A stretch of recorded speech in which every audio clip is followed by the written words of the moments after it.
Hi hello friends, మన ఇంటి సీరియల్లో ఈరోజు రోజు పడమటి సంధ్యారాగం సీరియల్ చూసినట్లయితే ఏం జరిగిందబ్బా అంటే రామలక్ష్మి వచ్చేసి వాళ్ళ నాన్నగారిని తీసుకెళ్ళి అస్మిత వాళ్ళ ఇంటికి తీసుకెళ్ళి వార్నింగ్ అయితే ఇచ్చొచ్చారు కదా. అదే విషయమే శౌర్యకి చెప్తూ ఉన్నిందనమాట. అంటే ఏం జరిగింది, రామలక్ష్మి ఏం జరిగింది అక్కడ, ఏమేమి మాట్లాడారు అనేసి అడగడంతో రామలక్ష్మి అయితే శౌర్యకి చెప్తూ ఉన్నిందనమాట. అంటే నాన్నగారు అయితే "మ్, ఇలా వార్నింగ్ ఇచ్చేశారు" అని అనడంతో, అయితే మీ నాన్నగారు వార్నింగ్ ఇచ్చినా కూడా అలా ఎలా అస్మిత ఒప్పుకునింది, అంత తొందరగా పెళ్ళికి ఒప్పుకోదు కదా అనేసి అనడంతో రామలక్ష్మి అయితే ఏమనిందంటే, లేదు లేదండి, ఏం జరిగింది అంటే, నాన్నగారు నువ్వు పెళ్ళికి ఒప్పుకోకపోతే మీ నాన్న మీ అమ్మని మరియు నిన్ను కూడా ముగ్గురిని పోలీస్ స్టేషన్కి లాగేస్తాను, పోలీస్ స్టేషన్లో వేసేస్తాను అనేసి అనడంతో అస్మిత తప్పక ఒప్పుకునిందండి. ఇక అస్మితకి పెళ్ళి జరిగి వెళ్ళిపోయిందంటే మనకి ఏ ఇబ్బంది లేకుండా హ్యాపీగా ఉండిపోవచ్చండి అనేసి అనడంతో,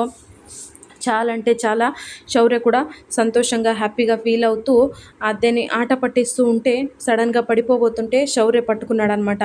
అలా వాళ్ళిద్దరూ రొమాంటిక్గా ఒకరి ముఖాలు ఒకరు చూసుకుంటూ ఉంటే అక్కడ ప్రశాంత్ వాళ్ళిద్దరు చేసే రొమాన్స్ని చూస్తూ ఉన్నాడనమాట. అలా చూస్తూ ఉంటే చాలా అంటే చాలా ప్రశాంత్కి కోపం వచ్చేస్తుందనమాట. వాళ్ళిద్దరూ అలానే ఆట పట్టిస్తూ ఆడుకుంటూ ఉంటుంటే ప్రశాంత్ ఏం చేశాడంటే, అది చూసి తట్టుకోలేక సడన్గా బయటికి వెళ్ళేసి ఆ కరెంట్ స్విచ్ ఆఫ్ చేసేసాడనమాట. అలా చేయడంతో కరెంట్ వెళ్ళిపోవడంతో రామలక్ష్మి అయితే అయ్యో కరెంట్ వెళ్ళిపోయిందండి అనడంతో శౌర్య వచ్చేసి ఏంటి ఇప్పుడే కరెంట్ తీసారా వీళ్ళు అనుకుంటూనే, అప్పుడు సరేలేండి ఇప్పుడు కరెంట్ పోయింది కదండి, ఎలా అండి అనేసి అనడంతో రామలక్ష్మి శౌర్య అయితే ఒక్క నిమిషం ఉండు అనేసి బయటికి వెళ్ళాడనమాట. బయటికి వెళ్ళి అంటే అప్పుడే ప్రశాంత్ అక్కడికి వచ్చి చూసి చాలా హ్యాపీగా ఫీల్ అవుతున్నాడనమాట. వీళ్ళు ఇద్దరు ఏకం అవ్వడానికి నేను ఛాన్స్ ఇవ్వకూడదు అనేసి అనుకుంటూ ఉన్నాడనమాట. అప్పుడే శౌర్య క్యాండిల్ తీసుకొని వచ్చాడనమాట. ఆ క్యాండిల్ తీసుకొని రాగానే ప్రశాంత్కి చాలా కోపం వచ్చేసిందనమాట. అప్పుడు ఏమన్నాడంటే శౌర్య వచ్చేసి, రామా చూడు ఇప్పుడు క్యాండిల్ తెచ్చాను, ఈ క్యాండిల్తోనే ఎవరిదైనా కూడా రొమాంటిక్ స్టార్ట్ అవుతుంది, మనది కూడా అలానే అనేసి అన్నాడనమాట. ఈ క్యాండిల్ ఏంటండి అని అంటే, క్యాండిల్ ఉండగా అప్పుడు బల్బ్ కనిపెట్టకపోయింటే అందరూ ఈ క్యాండిల్తోనే ఉండేవాళ్ళు, కాబట్టి మనం క్యాండిల్తోనే స్టార్ట్ చేద్దాము అనేసి క్యాండిల్ అక్కడ పెట్టేసి ఇద్దరు సాంగ్ వేసుకొని డ్యాన్స్ చేస్తూ ఉన్నారనమాట. అలానే అప్పుడే అక్కడ ప్రశాంత్ ఏమనుకుంటూ ఉన్నాడంటే, క్యాండిల్ ఎలా కరిగిపోతుందో అలా మీ జీవితాలను కూడా నేను అలానే చేసేస్తాను అనేసి కోపంతో అక్కడి నుంచి వెళ్ళిపోతాడనమాట. అప్పుడే అక్కడి నుంచి క్లియర్ అయిపోగానే ఏం జరిగిందబ్బా అంటే, మరుసటి రోజు అస్మితకి పెళ్లి చేయాలని చూస్తూ ఉండంగా అంటే వాళ్ళ నాన్నగారు సంబంధం తీసుకొని అస్మిత వాళ్ళ ఇంటికి వెళ్తే అక్కడ అస్మిత ఉండదన్నమాట. అంటే పెళ్లి కొడుకు వాళ్ళ నాన్న అమ్మ చాలా చాలా సంతోషపడుతున్నారనమాట. రఘురామ్ గారు చూపించిండే సంబంధం అంటే మనం ప్రత్యేకంగా చూసే అవసరం లేదు అనేసి వాళ్ళు అనడంతో రఘురామ్ అయితే చాలా సంతోషపడుతున్నాడనమాట. అప్పుడే పంతులు గారు వచ్చేసి పెళ్లి కూతుర్ని తీసుకొని రండి అమ్మ అనేసి అనడంతో అస్మిత అని వాళ్ళ అమ్మగారు పైనకి వెళ్ళి వెతకంగా ఎక్కడా కనిపించకపోతానో కిందికి వచ్చేసి అన్నయ్య గారు అస్మిత కనిపించడం లేదు అనేసి అనడంతో అస్మిత అప్పుడే పెళ్లి చేసుకొని వచ్చిందనమాట. పెళ్ళి చేసుకొని నేను ఇక్కడ వస్తే నువ్వేంటమ్మా నేను ఇక్కడ ఉంటే నువ్వు అక్కడ ఎందుకు వెతుకుతున్నావమ్మా అనేసి అనడంతో, ఏంటి నువ్వు పెళ్లి బట్టల్లో ఉన్నావు అనేసి అంటే అప్పుడే అస్మిత వచ్చేసి, పెళ్లి బట్టల్లో ఉండడం కాదమ్మా, నేను పెళ్లి చేసుకొని వచ్చాను అనేసి తాలిబొట్టు చూపిస్తుందనమాట. ఆ మాటలకి చూపించడంతోన వాళ్ళ అమ్మగారు అయితే చాలా అంటే చాలా షాక్ అయిపోయారనమాట. అప్పుడే వాళ్ళ అమ్మగారు ఏమీ మాట్లాడకుండా అలానే నించొని ఉంటే అక్కడ పెళ్ళికొడుకు వాళ్ళ అమ్మగారు అయితే, పెళ్ళికొడుకు ఇక్కడుంటే నువ్వు ఎవరిని పెళ్లి చేసుకున్నావే అనేసి అనడంతో అస్మిత, పెళ్ళికొడుకు వాడేంటమ్మా ఇక్కడున్నాడు, రా ప్రశాంత్ అనేసి పిలిచేసింది అనమాట. ప్రశాంత్ రావడంతో రామలక్ష్మి అయితే చాలా అంటే చాలా షాక్ అయిపోయిందనమాట. అప్పుడే ఏం జరిగిందబ్బా అంటే, అక్కడ ప్రశాంత్ని రామలక్ష్మికి చూపించి, మేమిద్దరూ పెళ్లి చేసుకున్నాము, ఇప్పుడు అక్కడికొచ్చి నిన్ను ఆడుకోబోతున్నాము, బయటుండి ఆడుకోవడం కాదు, ఇప్పుడు ఇంట్లో నా కోడలి హోదాలో అక్కడికొచ్చేసి నిన్ను ఎలా ఆడుకుంటానో చూడు నువ్వు అనేసి అనిందనమాట. ఐఎమ్ వెయిటింగ్ ఫర్ యూ అనేసి రామలక్ష్మి ఎగతాళిగా మాట్లాడేసి వెళ్ళిపోయారనమాట.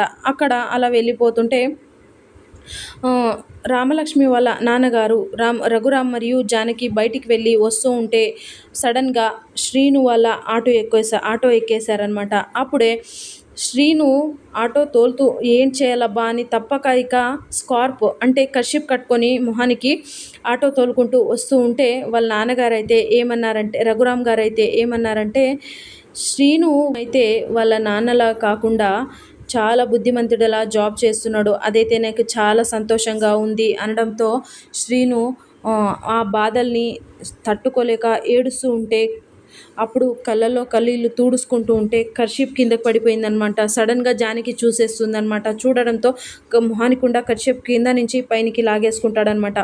అప్పుడే జానకి, రఘురామ్ ఇంటికొచ్చి అంతా ఆలోచిస్తూ ఉన్నారనమాట. అంటే ఏంటి శ్రీను ఇలా ఆటో తోలడం ఏంటి అని అనుకుంటూ ఉందనమాట. అనుకుంటూ ఉంటే అప్పుడే శ్రీను ఇంటిలోకి ఎంటర్ అయ్యాడనమాట. చేతిలో ఫైలు, బ్యాగు పట్టుకొని వస్తూ ఉంటే వాళ్ళ చిన్నత్తయ్య మాత్రము శ్రీను ఆగు అనేసి అనిందనమాట. ఆ మాటలకి శ్రీను ఏమీ మాట్లాడకుండా అక్కడే నించుని చెప్పండి అత్తయ్య అనడంతో వాళ్ళ అత్తయ్య గారైతే ఏంటిది చేతిలో అని అనడంతోన అప్పుడు ఏంటిది ఫైలు ఇక్కడ బ్యాగు అనేసి అన్నాడనమాట. నేను అనడము చేతిలోది కాదు, చేతుల పైన ఉండేది ఏంటి మరక అనేసి అనడంతోన అప్పుడే శ్రీను ఏమీ మాట్లాడకుండా అక్కడ నించునుంటే ఆద్య వచ్చేసి తొందరగా పరిగెత్తుకొని వచ్చేసి అది అయ్యో ఏంటి పిన్ని అది చేతిలో సోపేసి వాష్ చేసేస్తే వెళ్ళిపోతుంది పిన్ని అనేసి అనడంతోన ఆద్య నువ్వు నువ్వు శ్రీను ఇద్దరు ఏకమైపోయారని తెలుసు కానీ ఒకరి గురించి ఒకరు కప్పిపుచ్చుకునే అవసరం లేదు ఏంటది అనేసి గట్టిగా అడగడంతో ఏంటి లేదు పిన్ని అనేసి శ్రీనుని అక్కడి నుంచి తీసుకెళ్ళిపోతుందనమాట. కాకపోతే జానకికి అంతా తెలిసిపోయింది కాబట్టి ఏమీ మాట్లాడకుండా అలానే ఉంటుందన్నమాట. ఇది ఇలా ఉండగా శ్రీనుని లోపలికి తీసుకెళ్ళిపోయింది కాబట్టి శ్రీను ఫ్రెష్ అప్ అయ్యి వచ్చాడనమాట. బయటికి రాగానే అక్కడ బుక్స్ కింద పడి ఉన్నాయన్నమాట. శ్రీను బుక్స్ తీసేసుకుంటాడనమాట. అయ్యయ్యో ఏంటి బుక్స్ కింద పడిపోయి అని అంటూ ఉంటే ఆద్య వచ్చేసి శ్రీను నటించకు, ఆ బుక్స్ నువ్వు ఇంటర్వ్యూకి చదువుకోవడానికే తెచ్చాను అనేసి అనడంతోన ఏంటి ఆద్య ఈ బుక్కులు నేను చదవలేను ఎందుకంటే ఈ బుక్కులు నాకు బరువు అవుతున్నాయేమో అనిపిస్తుంది ఆద్య అంటే అది ఏమీ కాదు శ్రీను, నీ డిగ్రీకి సంబంధించిన నీ ఇంటర్వ్యూకి ఏ క్వశ్చన్స్ అడుగుతారు అనేసి అలాంటి బుక్కులే నేను తెచ్చాను అనేసి అనడంతోన అద్య నా గురించి నీకు తెలుసు కదా అద్య నేనేమీ చేయలేను అనేసి నీకు తెలుసు కదా అద్య మరి ఎందుకు అద్య అని అంటూ ఉంటే అద్య నీ డిగ్రీకి సంబంధించిన క్వశ్చన్సే అడుగుతారని ఆ క్వశ్చన్సే నేను దీంట్లో ఉండేవే తెచ్చాను శ్రీను, నువ్వు ఖచ్చితంగా చెయ్యాలి, నువ్వు ఫోకస్ చేస్తే ఏది కాదనేదంటూ ఉండదు, నువ్వు చేస్తే అవుతుంది శ్రీను అనేసి ఆద్య ఉత్సాహంతో బుక్స్ తీసుకొని ఆ శ్రీనుకి దాంట్లో క్వశ్చన్స్ ఏవి ఏంటి అనేసి అన్నీ చెప్తూ ఉంటే కాకపోతే శ్రీను మాత్రం క్వశ్చన్స్ ఏవి చూడకుండా ఆద్య చెప్పేది వినకుండా ఆద్యని అలానే చూస్తూ ఉన్నాడనమాట. ఇది ఇలా ఉండగా ఆద్య చూడు తీసుకో బుక్స్ తీసుకొని చదువు అనేసి గట్టిగా అరవడంతో ఆద్య శ్రీను అయితే చదవడం మొదలు పెట్టాడనమాట. సో ఇది ఫ్రెండ్స్ ఇవాల్టి సీరియల్ సన్నివేశాలు. అంటే నెక్స్ట్ ఎపిసోడ్లో శ్రీనుకి జాబ్ వస్తుందా లేదా అనేసి చూద్దాం ఫ్రెండ్స్. అది మరి అస్మిత ఇంట్లోకి అడుగు పెట్టారు కదా, అక్కడ ఏం జరగబోతుందో రేపటి ఎపిసోడ్లో చూద్దాం ఫ్రెండ్స్. సో ఇది ఫ్రెండ్స్ ఇవాల్టి సీరియల్ సన్నివేశాలు. Please like, share, subscribe my